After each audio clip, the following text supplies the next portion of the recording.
أعوذ بالله من الشيطان الرجيم. بسم الله الرحمن الرحيم. والوالدات يرضعن أولادهن حولين كاملين لمن أراد أن يتم الرضاعة وعلى المولود له رزقهن وكسوتهن بالمعروف لا تكلف نفس إلا وسعها لا تضار والدة بولدها ولا مولود له بولده وعلى الوارث مثل ذلك فإن أرادا فصالا عن تراض منهما وتشاؤر فلا جناح عليهما وإن أردتم أن تسترضعوا أولادكم فلا جناح عليكم إذا سلمتم ما آتيتم بالمعروف واتقوا الله واعلموا أن الله بما تعملون بصير. والذين يتوفون منكم ويذرون أزواجا يتربصن بأنفسهن 4 أشهر وعشرا فإذا بلغن أجلهن فلا جناح عليكم فيما فعلن في أنفسهن بالمعروف والله بما تعملون خبير. ولا جناح عليكم فيما عرضتم به من خطبة النساء أو أكننتم في أنفسكم علم الله أنكم ستذكرونهن ولكن لا تواعدوهن سرا إلا أن تقولوا قولا معروفا ولا تعزموا عقدة النكاح حتى يبلغ الكتاب أجله واعلموا أن الله يعلم ما في أنفسكم فاحذروا واعلموا أن الله غفور حليم.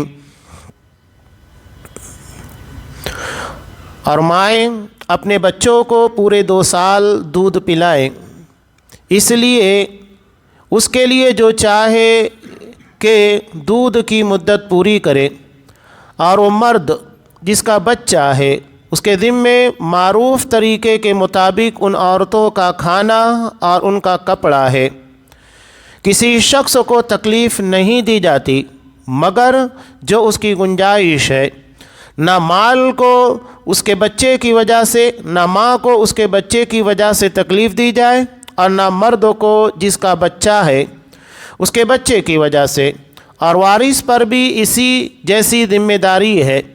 پھر اگر وہ دونوں آپس کی رضامندی اور باہمی مشورے سے دودھ چھڑانا چاہیں تو دونوں پر کوئی گناہ نہیں، اور اگر تم چاہو کہ اپنے بچوں کو دودھ پلاؤ تو تم پر کوئی گناہ نہیں، جب معروف طریقے کے مطابق ادا کر دو جو تم نے دیا تھا، اور اللہ سے ڈرو اور جان لو کہ بے شک اللہ اس کو جو تم کر رہے ہو خوب دیکھنے والا ہے۔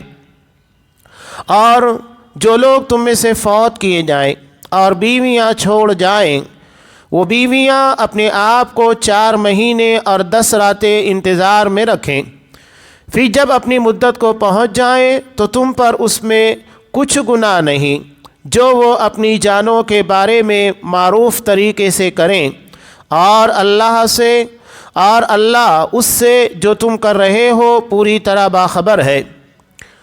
اور تم پر اس بات میں کچھ گناہ نہیں جس کے ساتھ تم ان عورتوں کے پیغام نکاح کا اشارہ کرو یا اپنے دلوں میں چھپائے رکھو، اللہ جانتا ہے کہ تم انہیں ضرور یاد کرو گے، اور لیکن ان سے پوشیدہ عہد و پیمان مت کرو مگر یہ کہ کوئی معروف بات کرو اور نکاح کی گرہ پختہ نہ کرو یہاں تک کہ لکھا ہوا حکم اپنی مدت کو پہنچ جائے، اور جان لو کہ بے شک اللہ جانتا ہے جو تمہارے دلوں میں ہے، پس اس سے ڈرو اور جان لو کہ بے شک اللہ بے حد بخشنے والا نہایت بردبار ہے۔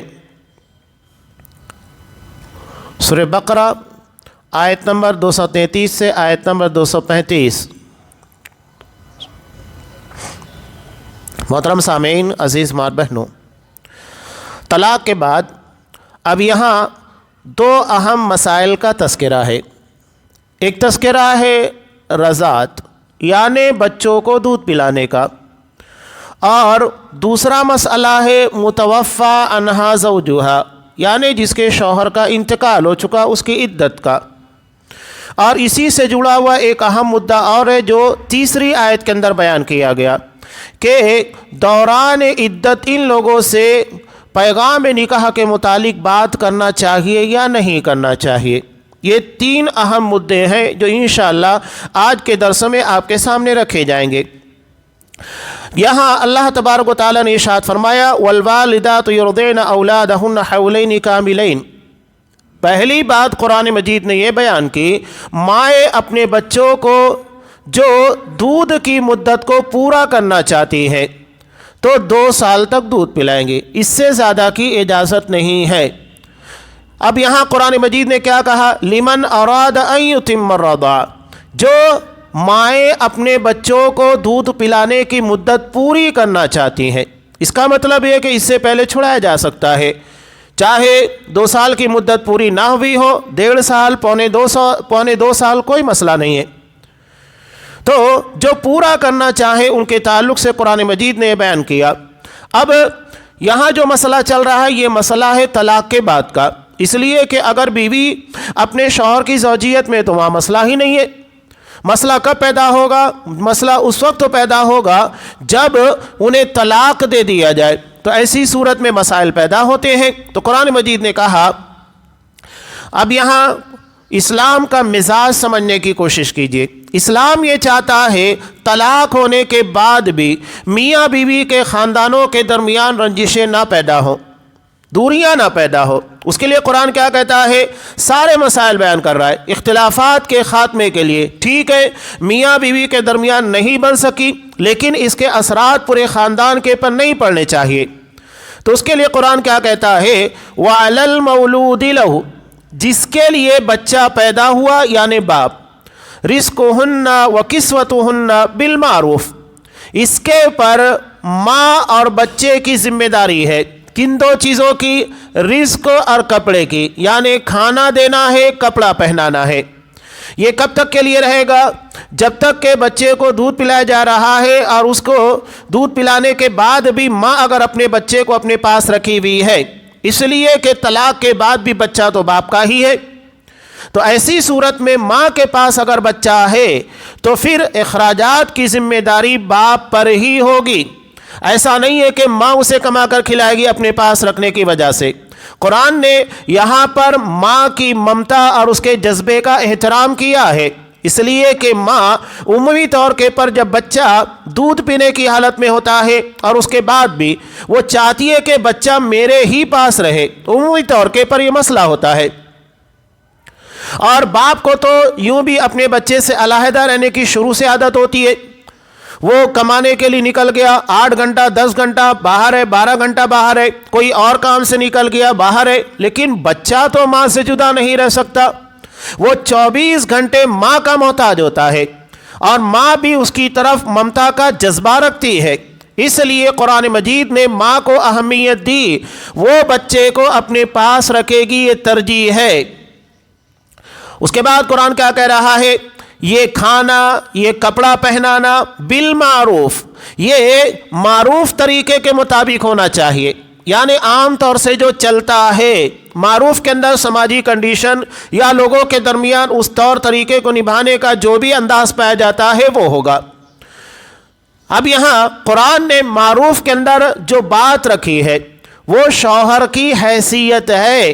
یہ نہیں کہ طلاق ہو گیا ہے تو بیوی اپنے شوہر کے پر جو کہ طلاق دے چکا ہے اب اس کا شوہر نہیں رہا، سابق شوہر، اس کے ساتھ دشمنی نکالے، جتنا خرچ لگتا ہے اس سے زیادہ کا مطالبہ کرے، کپڑا جو پہننا چاہیے اس سے زیادہ لینے کی کوشش کرے۔ نہیں، قرآن نے کہا شوہر کی حیثیت کے مطابق ساری چیزیں طے کی جائے گی۔ لا تکلف نفس الا وسعها، کسی کو بھی اس کی طاقت سے بڑھ کر مکلف نہیں بنایا جاتا، جتنی طاقت ہے اتنا ہی ذمہ دار بنایا جائے گا، اتنا ہی مکلف ہوگا، جتنی مالی حیثیت ہوگی اسی اعتبار سے خرچ کا ذمہ دار ہوگا۔ لا تضار والدۃ بولدها، ماں کو اپنے بچے کی وجہ سے تکلیف نہیں دی جائے گی، یعنی بچہ اس سے نہیں لیا جائے گا دودھ پینے کی حالت میں کہ اس سے ماں کو تکلیف پہنچے۔ اور دوسری بات ولا مولود لہ بولدی، اور نہ ہی بچے کے باپ کو تکلیف پہنچائی جائے گی۔ باپ کے بچے کو تکلیف پہنچانا، بچے کے باپ کو تکلیف پہنچانا کیسے ہے؟ اسی طاقت سے بڑھ کر خرچ لیا جائے، اسی طاقت سے بڑھ کر کپڑے وغیرہ اور دیگر ساری چیزوں کے اخراجات وصول کیے جائے، یہ تکلیف پہنچانا ہے۔ اور ماں کو تکلیف پہنچانا یہ ہے کہ بچہ اس سے لے لیا جائے۔ اب یہاں کئی طرح کی تکلیف ہوتی ہے، سائنس نے باقاعدہ اس بارے میں کہا۔ ہمارے یہاں اب عورتوں کے درمیان کچھ عورتوں کے اندر یہ مزاج بننے لگا ہے، اس لیے سمجھنے کی ضرورت ہے۔ قرآن نے بڑے حسین پیرائے کے اندر ان ساری چیزوں کو بیان کیا، اور خواتین کو اس مسئلے کو سمجھنا چاہیے۔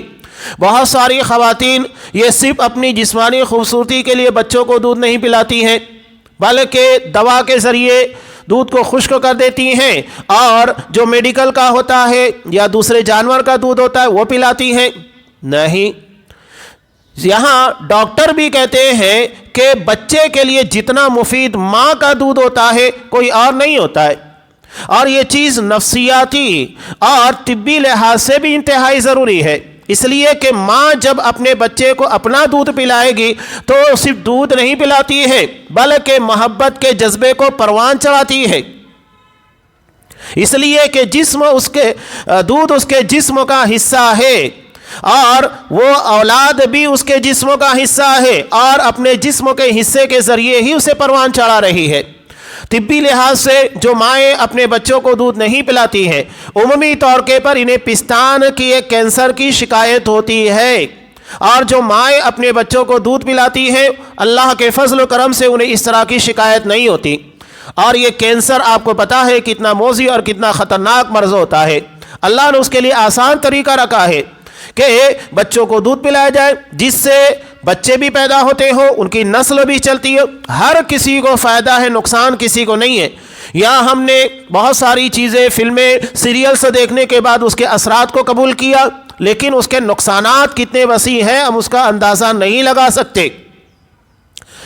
تو قرآن نے کہا لا تضار والدۃ بولدہا، ماں کو تکلیف نہیں پہنچائی جائے گی نہ باپ کو، وعلی الوارث مثل ذلک، اور جو وارث ہے ان پر بھی ویسی ہی ذمہ داری ہوتی ہے۔ اب یہاں ورثہ کا مسئلہ کیسے آیا؟ ورثہ کا مسئلہ کب آئے گا؟ جب باپ کا انتقال ہو گیا۔ مسئلہ یہ ہوتا ہے زندگی اور موت کا مالک اللہ ہے، ممکن ہے کہ باپ اپنے اخراجات پورے کر رہا تھا، اب اسی دوران ہوتا یہ ہے کہ اس کا انتقال ہو جائے۔ اب انتقال ہو جانے کے بعد ذمہ داری کون نبھائے گا؟ اس بچے کے اخراجات کی یا اس کے ماں کے پر ہونے والے خرچ کی؟ قرآن مجید نے کہا جو اس کے ورثہ ہے، بھائی ہیں، باپ ہے، یہ ورثہ ہیں، ان لوگوں کی ذمہ داری بنتی ہے کہ اپنے بیٹے یا اپنے بھائی کے انتقال کے بعد اس کا یہ جو اولاد تھی اس کے اخراجات پورے کریں۔ قرآن مجید نے وارثین کے پر یہ ذمہ داری ڈال دی ہے۔ اب ایک اور چیز ممکن ہے، یہاں کچھ عورتوں کے اندر یہ مزاج بھی پایا جاتا ہے، وہ چاہتی ہیں کہ طلاق ہو گیا، اولاد ہے، لیکن وہ چاہتی ہیں کہ جلد سے جلد میرا نکاح ہو جائے۔ تو ایسی صورت میں اگر وہ بچے کو اپنے پاس نہیں رکھنا چاہتی، دودھ نہیں پلانا چاہتی، قرآن مجید نے اس کے تعلق سے بیان کیا کہ وَإِنْ أَرَدْتُمْ أَن تَسْتَرْضِعُوا أَوْلَادَكُمْ فَلَا جُنَاحَ عَلَيْكُمْ، اگر تم یہ چاہتے ہو کہ تمہاری اولاد کو کوئی اور دودھ پلائے، یا تو باپ یہی سوچے کہ میں اس کی ماں کے ذریعے جو اس کی حقیقی ماں ہے طلاق دینے کے بعد اس کا دودھ نہیں پلانا چاہتا، یا ماں نہیں چاہتی پلانا، ممکن ہے، تو ایسی صورت میں قرآن مجید نے راستہ یہ بتایا ہے کہیں اور کسی عورت کے ذریعے، دائی کے ذریعے اسے دودھ پلایا جائے گا۔ اذا سلمتم ما آتیتم بالمعروف، جب تم آپس میں اس کے پر مشورہ کر لو، افہام و تفہیم ہو، کسی قسم کا اختلاف نہ ہو۔ ما آتیتم بالمعروف، اور اس دودھ پلانے والی دائی کو بھی معروف طریقے سے خرچ دیا جائے۔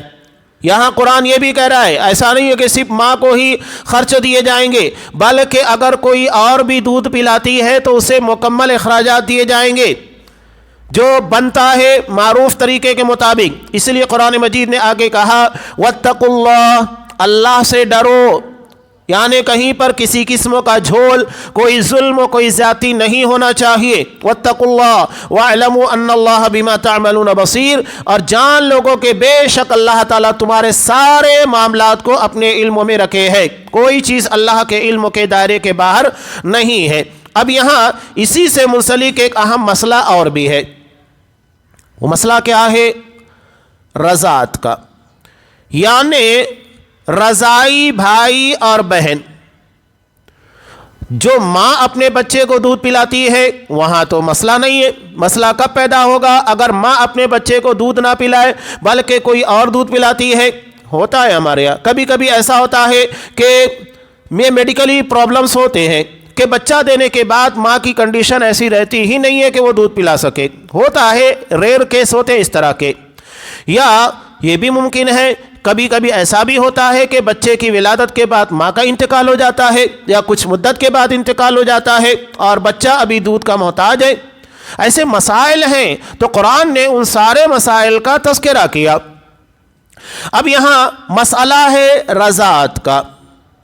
رضاعت کب ثابت ہوگی؟ سب سے پہلے مدعا یہ ہے، سب سے پہلی بات یہ ہے، جیسا کہ ترمذی کی روایت میں حضرت عائشہ رضی اللہ تعالیٰ عنہ کہتی ہیں کہ رسول اللہ صلی اللہ علیہ وسلم نے ارشاد فرمایا کہ 5 مرتبہ سے کم میں رضاعت ثابت نہیں ہوگی۔ 5 مرتبہ، یعنی بچہ کم سے کم اپنی ماں کے علاوہ کسی اور عورت کا دودھ 5 مرتبہ پیے۔ اگر وہ 4 ہی مرتبہ پیتا ہے تو رضاعت ثابت نہیں ہوگی، پورا 5 مرتبہ ہونا ہوگا، کم سے کم اس کی مدت 5 مرتبہ ہے۔ اب دوسری اہم بات یہ ہے، بچہ دودھ کب پیے گا؟ آپ صلی اللہ علیہ وسلم نے اس ضمن کے اندر ارشاد فرمایا، جیسا کہ نبی کریم صلی اللہ علیہ وسلم کی اس ضمن میں روایت ہے کہ آپ صلی اللہ علیہ وسلم ارشاد فرماتے ہیں کہ ما لا يحرم من الرضاعة الا ما فتق الامعاء في الثدي وكان قبل الفطام۔ یہ ترمذی کی روایت ہے۔ آپ صلی اللہ علیہ وسلم نے ارشاد فرمایا رضاعت اس وقت ثابت ہوگی جب دودھ سے اتڑیاں سیر ہو جائے، یعنی اتنا پیے بچہ جس سے اس کی بھوک مٹ جاتی ہے۔ یہ نہیں کہ 1-2 مرتبہ منہ لگا کر ہٹا دے تو ہم کہیں کہ دودھ پی لیا ہے، نہیں۔ آپ صلی اللہ علیہ وسلم نے کہا رضاعت اس وقت ثابت ہوگی جب دودھ سے بچے کی آتڑیاں تر ہو جائیں، پیٹ بھر جائے، اور یہ رضاعت دودھ چھڑانے کی مدت کے دوران ہو، یعنی 2 سال۔ اگر بچہ 2 سال کا ہو چکا ہے، 2 سال کے بعد کسی اور کا دودھ پیتا ہے، چاہے 5 مرتبہ 10 مرتبہ پیے، اس سے رضاعت ثابت نہیں ہوگی۔ پہلی شرط کیا ہے؟ 5 مرتبہ، اور وہ بھی اتنا پیے جس سے اس کا پیٹ بھر جائے۔ اور دوسری اہم شرط یہ ہے، یہ مدت رضاعت کے اندر ہونا چاہیے، یعنی 2 سال کی مدت کے اندر۔ 2 سال کی مدت کے بعد رضاعت ثابت نہیں ہوگی۔ یہ 2 اہم مسئلے تھے جو رضاعت سے جڑے ہیں۔ اب یہ دودھ کے پینے کے بعد مسئلہ کیا ہوتا ہے؟ جب بچہ اپنی ماں کے علاوہ کسی اور کا دودھ پیے، اس ضمن میں نبی کریم صلی اللہ علیہ وسلم نے ارشاد فرمایا کہ یحرم من الرضاع ما یحرم من النسب۔ بخاری کی بہت مشہور روایت ہے کہ جو رشتے نسب کی وجہ سے حرام ہوتے ہیں، نسب یعنی انسان کے پیدا ہونے کے بعد جو رشتہ داریاں ہوتی ہے، یہ نسبی رشتہ داری ہے، جیسا کہ ماں ہے، باپ ہے، بھائی ہے، بہن ہے، چچا ہے، ماموں ہے، یہ نسبی رشتہ داری ہے جو اس کے نسب، اس کے خاندان سے ملی ہے۔ تو آپ صلی اللہ علیہ وسلم نے کہا جو رشتے نسب کی وجہ سے یعنی خاندانی رشتوں کی بنیاد کے پر حرام ہوتے ہیں وہ رضاعت کے سبب بھی حرام ہوں گے۔ بات کیا ہے؟ ایک بچے نے اپنی ماں کے علاوہ کسی اور کا دودھ پیا، اب اس عورت کے بچے ہیں، بھائی ہیں، بہنیں ہیں، یا اس عورت کے باپ ہیں، یا اس عورت کا بھائی ہے، تو جس طرح یہ رشتہ خاندان کی بنیاد کے پر حرام ہوتا ہے، دودھ پینے کی وجہ سے بھی ویسے ہی حرمت ہوگی۔ اب جیسا کہ اپنی ماں کا بھائی ہوگا تو بچے کے لیے کیا ہوگا؟ ماموں۔ اگر ماں کی اولاد ہوگی تو بھائی اور بہن بنیں گے۔ تو یہی معاملہ رضاعت کا بھی ہے کہ اگر 2 سال کی مدت کے اندر بچہ اپنی ماں کے علاوہ کسی اور کا دودھ 5 مرتبہ پیتا ہے تو وہی سارے رشتے قائم ہوں گے جو خاندانی رشتے ہوتے ہیں۔ اب جس عورت کے بچے کا دودھ اس بچے نے پیا ہے، اس کے جو بچے ہوں گے اس کے بھائی بہن سگے بن جائیں گے، اب وہ اس کی بچی سے نکاح نہیں کر سکتا۔ اسی طرح اس عورت کے جو بھائی تھے یہ اس کے ماموں بن جائیں گے، اس کا باپ اس کا نانا بن جائے گا، یہ سارے رشتے ویسے ہی ہوں گے۔ اور اسی طرح اس عورت کا جو شوہر ہوگا یہ اس کا رضاعی باپ بن جائے گا، اور جو شوہر کا بھائی ہوگا اس کا چچا بن جائے گا۔ جیسا کہ یہاں پر ایک روایت بھی ہے حضرت عائشہ رضی اللہ تعالیٰ عنہ کی، بخاری کی روایت، یہ کہتی ہیں کہ پردہ کی آیت کے نزول کے بعد حضرت عائشہ رضی اللہ تعالیٰ عنہ کے پاس افلاح ابو القویس کا بھائی آیا۔ یہ افلاح کون ہے؟ افلاح وہ ہے کہ جس کی بیوی کا دودھ حضرت عائشہ رضی اللہ تعالیٰ عنہ نے پیا تھا۔ یہ مسئلہ ہمارے یہاں اتنا نہیں ہے، بہت کم پایا جاتا ہے، لیکن جس وقت قرآن مجید نازل ہوا اور عرب کے اندر یہ عمومی طور کے پر ہوتا تھا کہ بچے اپنی ماں کا بھی دودھ پیا کرتے تھے، اس کے علاوہ کا بھی دودھ پیا کرتے تھے۔ ہمارے ہاں ایسا مزاج ہے کہ صرف اپنی ماں کا ہی پیتے ہیں، اور کبھی کبھی ایسا ہوتا ہے بچے کی ماں کا انتقال ہو جائے یا طلاق ہو جائے تو کبھی کبھی ایسا ہوتا ہے کہ وہ کسی اور کا دودھ پیتا ہے۔ ہمارے یہاں یہ مسائل کم پیدا ہوتے ہیں، لیکن چونکہ مسائل ہیں اس لیے قرآن نے ان چیزوں کو بیان کیا۔ تو افلاح ابو القیس کا بھائی آیا تو حضرت عائشہ رضی اللہ تعالیٰ عنہ نے قسم اٹھا کر کہا کہ جب تک میں نبی کریم صلی اللہ علیہ وسلم سے نہ پوچھ لوں تب تک میں تجھے اپنے یہاں آنے کی اجازت نہیں دے سکتی۔ تب حضرت عائشہ رضی اللہ تعالیٰ عنہ نے نبی کریم صلی اللہ علیہ وسلم سے یہ بھی سوال کیا کہ مجھے تو ابو القویس کی بیوی نے دودھ پلایا ہے، جبکہ افلاح جو ہے یہ ابو القویس کا بھائی ہے، سگا بھائی ہے، حالانکہ میں نے ابو القویس کی بیوی کا دودھ پیا ہے۔ تو مسئلہ پیدا ہو رہا تھا، تو آپ صلی اللہ علیہ وسلم سے انہوں نے سوال کیا مجھے تو ابو القویس کی بیوی نے دودھ پلایا ہے، نہ کہ ابو القویس کے بھائی نے یعنی افلاح کی بیوی نے۔ تو آپ صلی اللہ علیہ وسلم نے کہا اذنی لہ فإنہ عمک تربت یمینک، تیرا ہاتھ خاک آلود ہو، اسے اجازت دے کیونکہ وہ تیرا چچا ہے۔ یعنی جس طرح کے رشتے ہمارے یہاں خاندان کی بنیاد پر، جیسا کہ ہمارے اپنے باپ کا کوئی بھائی ہوگا وہ ہمارا چچا ہوتا ہے تو اس سے پردہ نہیں ہوگا چچا کی بنیاد کے پر۔ تو آپ صلی اللہ علیہ وسلم نے کہا چونکہ ابو القویس کی بیوی کا تم نے دودھ پیا ہے اور افلاح جو ہے یہ ابو القویس کا بھائی ہے، یعنی اب وہ رضاعت کی بنیاد پر، دودھ پلانے کی بنیاد پر تمہارا چچا بن چکا ہے، لہذا اب پردہ کرنے کی ضرورت نہیں ہے۔ تو یہ دودھ پلانے سے متعلق مسائل ہیں۔ اب یہاں ایک مسئلہ اور بھی تھا، امام بخاری رحمۃ اللہ علیہ نے کتاب العلم کے اندر ایک روایت نقل کی۔ جو لوگ کہتے ہیں نا کہ اسلام میں عورتوں کی گواہی کو اہمیت نہیں دی گئی، کہ اگر 2 لوگ گواہ نہیں ہیں، 2 مرد، تو ایسی صورت میں ایک مرد ہے تو 2 عورتوں کو بلایا جائے، یعنی عورت کی گواہی کو آدھا قرار دیا گیا۔ یہ آگے انشاءاللہ آنے والا ہے تجارتی مسائل میں۔ یہ ایسا کیوں ہے؟ ایسا اس لیے ہے کہ عمومی طور کے پر تجارتی مسائل میں عورتیں کہاں ہوتی ہے، لین دین کے اندر عورتیں کہاں ہوتی ہے کہ وہ گواہی دیں گی؟ یہ ان کا ڈپارٹمنٹ ہے ہی نہیں، یہ مردوں کا ہے، اس لیے مردوں کو اہمیت دی گئی۔ البتہ جو ڈپارٹمنٹ، جو شعبہ جات خواتین کے ہیں وہاں آپ صلی اللہ علیہ وسلم نے خواتین کو اہمیت دی۔ جیسا کہ ایک صحابی کا نکاح ایک لڑکی کے ساتھ ہوا، اب وہ مدینہ کے نہیں تھے بلکہ مدینہ کے قریب کے رہنے والے تھے۔ اب جس جگہ یہ رہا کرتے تھے وہاں کی ایک صحابیہ نبی کریم صلی اللہ علیہ وسلم کی خدمت میں آئی اور کہا کہ میں نے دولہے کو اور دلہن دونوں کو دودھ پلایا ہے۔ اب چونکہ میں نے دونوں کو دودھ پلایا ہے اس بنیاد کے پر یہ رضاعی بہن بھائی بن چکے ہیں۔ اب دولہے نے انکار کیا، کہا کہ مجھ کو یاد نہیں ہے۔ تب آپ صلی اللہ علیہ وسلم نے کہا کیف وقد کیل، تم یہ کیسے کہہ سکتے ہو جبکہ وہ عورت گواہی دے رہی ہے؟ اس لیے کہ وہ گواہ ہے، اکیلی عورت نے گواہی دی اور آپ صلی اللہ علیہ وسلم نے دونوں کے نکاح کو فسخ کر دیا اور انہوں نے کسی اور سے نکاح کر لیا۔ یہ بات سمجھ میں آئی؟ یہاں ایک عورت کی گواہی کو خواتین کے ڈپارٹمنٹ میں شعبہ جات میں آپ صلی اللہ علیہ وسلم نے قبول کیا. یہ نہیں کہ مردوں کو بلایا جائے یا 2 عورتوں کو بلایا جائے، مان لیا. تو جہاں عورتوں کے شعبہ جات ہوتے ہیں خواتین کو وہاں پر اہمیت دی گئی، جہاں پر مردوں کے ڈپارٹمنٹ ہے وہاں ان کو اہمیت دی گئی. تو عورتیں اگر اس تعلق سے گواہی دیتی ہیں تو ان کی گواہی کو قبول کیا جائے گا، مانا جائے گا.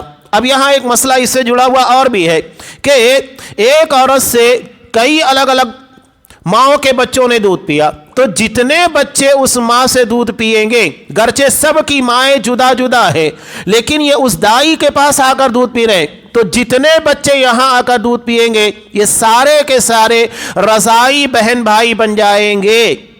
ایک ہی ماں سے ان لوگوں نے دودھ پیا ہے، گرچہ وہ ان کی حقیقی ماں نہیں تھی.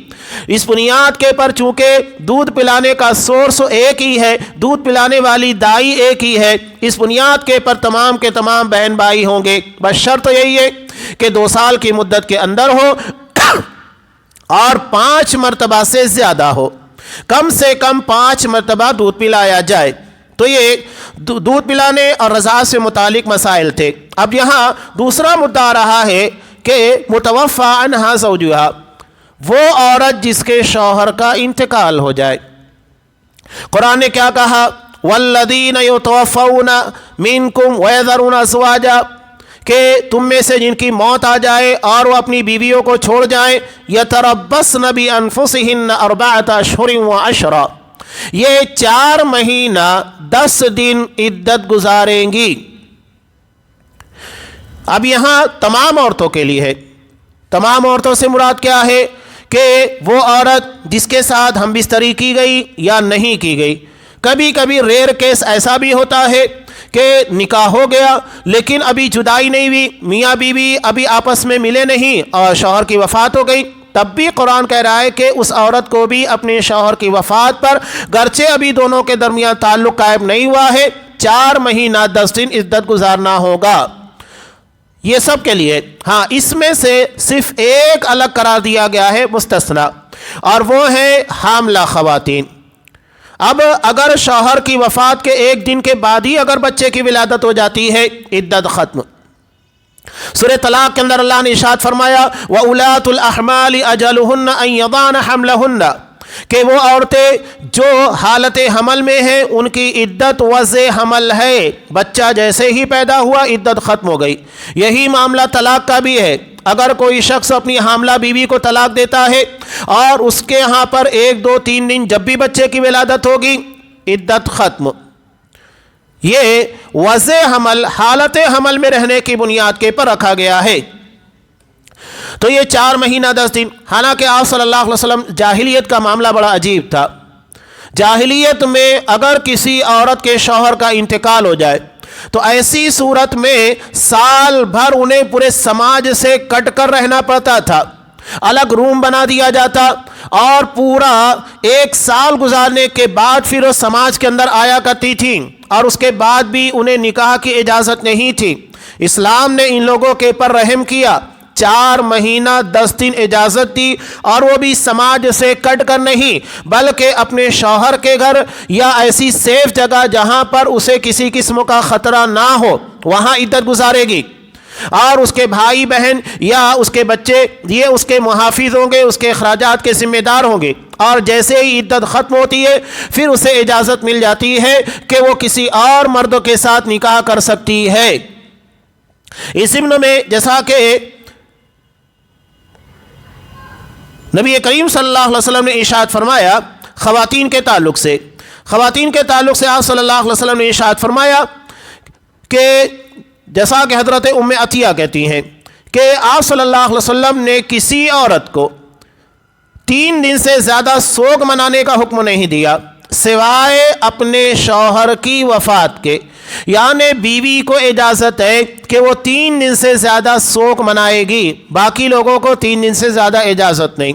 اب یہ سوگ کا مطلب یہ نہیں ہے کہ اپنے گریبان پھاڑے، چیخے چلائے، مرثیہ پڑے، نہیں، تقدیر کے خلاف شکوے کرے، ابھی تو جوانی تھی، ابھی اتنی عمر کہاں تھی، کیوں اس کی موت واقع ہو گئی، ابھی تو اسے اور جینا تھا.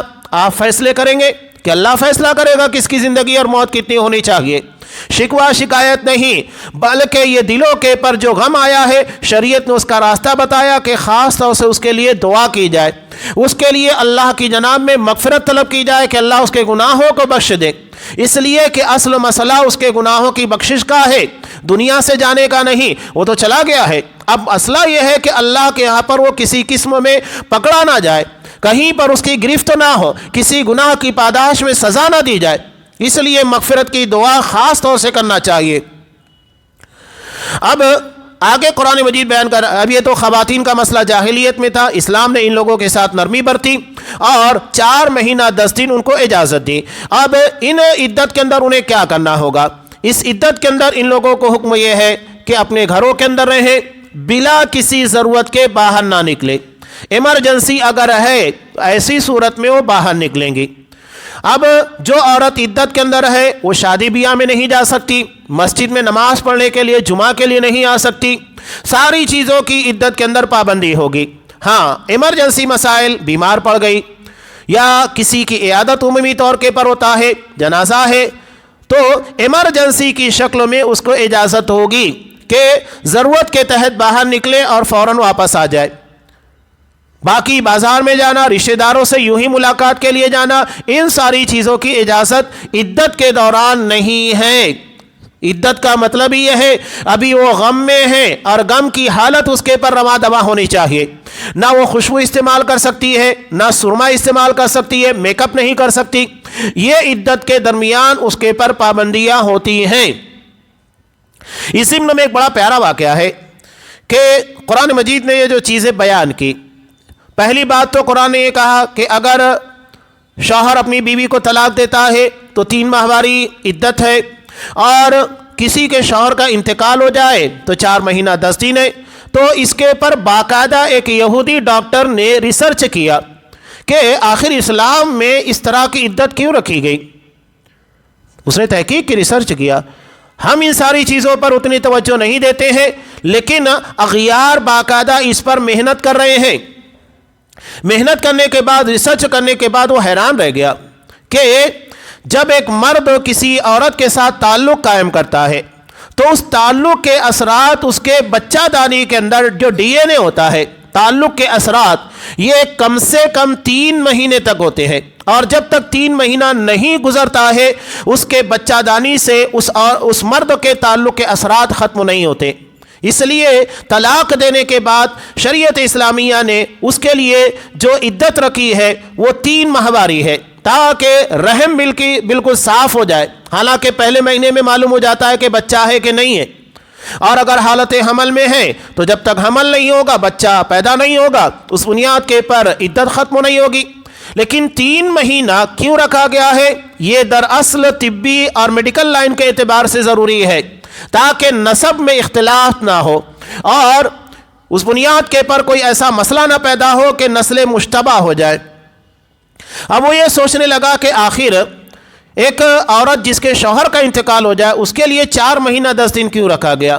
جب اس نے اس کے پر ریسرچ کیا تو حیران رہ گیا کہ اپنے شوہر کی وفات کے وقت بیوی کے پر جو پریشر پڑتا ہے، اس کے ڈی این اے کے پر جو اثرات پڑتے ہیں، وہ 4 مہینہ 10 دن تک اس کی بچہ دانی کے اندر ہوتے ہیں، اس لیے کہ اس کے پر غم کے پہاڑ ٹوٹے ہیں، جس کی بنیاد کے پر ڈی این اے بالکل منتشر ہو جاتا ہے، اور جب تک 4 مہینہ 10 دن نہیں ہوتا ہے یہ اپنی نارمل کنڈیشن پر نہیں آتی ہے۔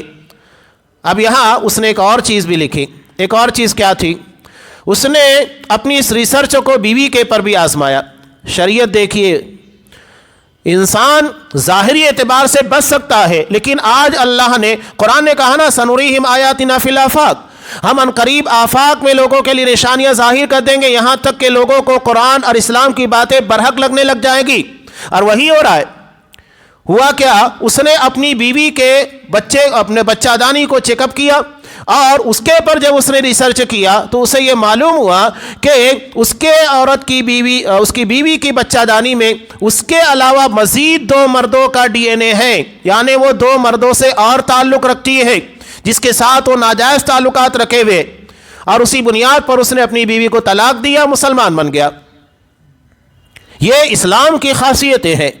تو اسلام جن چیزوں کو بیان کر رہا ہے کوئی چیز ایسی نہیں ہے جو فطرت کے خلاف ہے، ہر چیز فطرت کے موافق ہے، اس لیے قرآن مجید نے اس طرح کے احکامات بیان کیے۔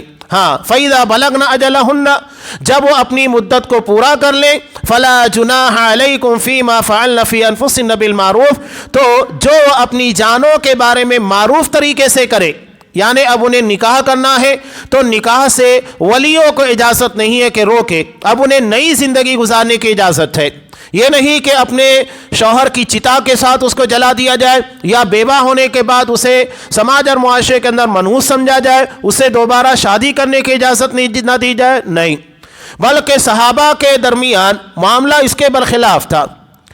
صحابہ میں مزاج بالکل الگ تھا، اس لیے کہ وہ اسلامی مزاج تھا، ہماری طرح کا مزاج نہیں جس کے پر غیروں کے اثرات ہمیں نظر آتے ہیں۔ اگر کسی عورت کو طلاق دے دیا جائے، مطلقہ ہے، یا اگر اس کے شوہر کا انتقال ہو گیا، بیوہ ہے، عدت ختم ہو رہی ہے، تو جتنی تیزی کے ساتھ اس کے پاس رشتے آیا کرتے تھے، کنواری لڑکیوں کے پاس بھی اتنے رشتے نہیں آتے تھے۔ صحابہ سمجھتے تھے ان اہمیتوں کو، لہذا فوری طور کے پر مطلقہ یا بیوہ سے نکاح کرتے تھے۔ آپ کو پتہ نہیں ہوگا، حضرت ابوبکر صدیق رضی اللہ تعالیٰ عنہ کی جب وفات ہوئی، ان کی بیوی حضرت اسماء بنت امیس رضی اللہ تعالیٰ عنہ، ان سے کس نے نکاح کیا؟ حضرت علی رضی اللہ تعالیٰ عنہ، جو عمر میں کافی چھوٹے تھے۔ یہ ہمارے یہاں مسائل ہے، صحابہ نے کبھی عمر کو نہیں دیکھا کہ شوہر کی عمر زیادہ ہونا چاہیے اور بیوی کی عمر کم ہونا چاہیے، یہ ہمارا مسئلہ ہے۔ اصل چیز انڈرسٹینڈنگ ہے، آپسی سمجھداری ہے، دونوں کے درمیان پائی جاتی ہے، کوئی مسئلہ نہیں۔ آپ صلی اللہ علیہ وسلم نے تو حضرت عائشہ رضی اللہ تعالیٰ عنہ سے نکاح کیا، جو آپ سے عمر میں 45 سال چھوٹی تھیں، کتنا فرق ہے۔ اور جب پہلا نکاح کیا تو حضرت خدیجہ رضی اللہ تعالیٰ عنہ سے، جو آپ صلی اللہ علیہ وسلم سے عمر میں 15 سال بڑی ہے، اور آپ بالکل نوجوان ہیں، وہ 40 سال کی ہے۔ یہ بتا رہا ہے کہ اصل معاملہ زوجین کا، میاں بیوی کا افہام و تفہیم سمجھداری کا ہے، عمر کا کوئی مسئلہ نہیں ہے، یہ مسئلہ ہم نے بنایا ہے۔ بہرحال یہ عدت سے متعلق اہم مسائل تھے۔ اب اس کے آگے عدت کے درمیان کچھ باتیں ہیں جس کا تذکرہ قرآن مجید کر رہا ہے۔ قرآن نے کہا تم پر اس بات میں کچھ گناہ نہیں جس کے ساتھ تم ان عورتوں کے پیغام نکاح کا اشارہ کرو، یعنی جو عورتیں ابھی عدت گزار رہی ہیں، اشارے میں ان کو پیغام نکاح دیا جا سکتا ہے، لیکن یہ کن کے لیے ہے؟ جو بیوہ ہے یا جنہیں 3 طلاق دیا جا چکا ہے، لیکن طلاق رجعیہ میں، یعنی جسے 1 یا 2 طلاق دیا گیا ہے، ان عورتوں سے عدت کے دوران اشارے میں بھی نکاح کی بات نہیں کی جائے گی، اس لیے کہ یہ طلاق رجعی ہے پہلا، اور دوسرا ابھی اس کا شوہر اسے اپنی زوجیت میں واپس لے سکتا ہے، وہ ابھی شوہر کی زوجیت کے باہر نہیں ہوئی، جب تک کہ عدت ختم نہیں ہوگی یہ اپنے شوہر کی زوجیت کے باہر نہیں ہوگی۔ تو یہ کن کے لیے مسئلہ ہے؟ جن کو طلاق بائن یعنی تیسرا طلاق دیا گیا ہے، یا جو بیوہ ہے جن کے شوہر کا انتقال ہو چکا۔ اشارے میں کیسے؟ اشارے میں یہ، میں شادی کرنا چاہتا ہوں، کسی نیک عورت کی تلاش ہے، اگر مل جائے تو نکاح کر لوں، یہ اشارہ ہے۔ کھلے طور پر قرآن مجید نے منع کیا کہ اگر تم ان لوگوں سے اشارے میں کرو تو کوئی مسئلہ نہیں، یا اپنے دلوں میں چھپائے رکھو، یعنی دل کے اندر ارادہ ہے کہ عدت ختم ہونے کے بعد میں اس سے نکاح کروں گا، کوئی مسئلہ نہیں ہے۔ قرآن اسی کو بیان کر رہا ہے، اللہ جانتا ہے کہ تم انہیں ضرور یاد کرو گے، یعنی اگر تمہیں نکاح کی خواہش ہے، اور لیکن ان سے پوشیدہ عہد و پیمان مت کرو، یعنی خفیہ طریقے سے رابطہ قائم کر کے کہ تم اس سے ہی نکاح کرنا، عدت گزرنے کے بعد کسی اور سے نہیں کرنا، میں ہی کروں گا، نہیں، اس بات کی اجازت نہیں ہے۔ خفیہ عہد و پیمان نہیں ہوگا، مگر یہ کہ کوئی معروف بات کرو اور نکاح کی گرہ پختہ نہ کرو۔ معروف بات جیسا بتا دی گئی، میں نکاح کرنا چاہتا ہوں، کسی عورت کی تلاش میں ہوں، مجھے ضرورت ہے، یا میں 1 سے زائد نکاح کا خواہش مند ہوں، تو ایسے اشارے میں باتیں کر سکتا ہے، یہاں تک کہ لکھا ہوا حکم اپنی مدت کو پہنچ جائے، اور جان لو کہ بے شک اللہ جانتا ہے جو تمہارے دلوں میں ہے، پس اس سے ڈرو اور جان لو کہ بے شک اللہ بے حد بخشنے والا نہایت بردبار ہے۔ یہ ولادت، رضاعت، دودھ پلانے سے متعلق اور متوفانہ زوجہ جس کے شوہر کا انتقال ہو جائے، اور عدت کے دوران کی کچھ باتیں تھیں جن کا تذکرہ یہاں پر گزرا۔ اب انشاءاللہ آئندہ درس میں جو باتیں آنے والی ہے وہ مہر سے منسلک ہے۔ مہر کیسے ہونا چاہیے، یا طلاق کے بعد مہر کا کیا مسئلہ ہوگا، یا شوہر کے انتقال کے بعد۔ اس لیے کہ مہر دو طریقے کی ہوتی ہے، ایک مہر معجل ہے، مہر معجل یعنی جسے فوری ادا کر دیا جائے، ایک ہوتا ہے مہر مؤجل یعنی جسے بعد میں ادا کیا جائے۔ کبھی یہ ہوتا ہے کہ شوہر کی وفات ہو جاتی ہے اور مہر ادا نہیں کیا گیا، کبھی یہ بھی ہوتا ہے کہ مہر طے ہی نہیں کیا گیا، نکاح ہو چکا ہے۔ تو اب ایسی صورت میں کیا کیا جائے، یہ سارے مسائل انشاءاللہ آئندہ درس میں تفصیل کے ساتھ بیان کیے جائیں گے۔ اللہ تبارک و تعالیٰ سے دعا ہے اللہ ہمیں ان احکام شریعت کو سمجھنے اور اس کے مطابق ہمیں عمل کی توفیق عنایت فرمائے۔ آمین۔ وآخر دعوانا ان الحمد للہ رب العالمین۔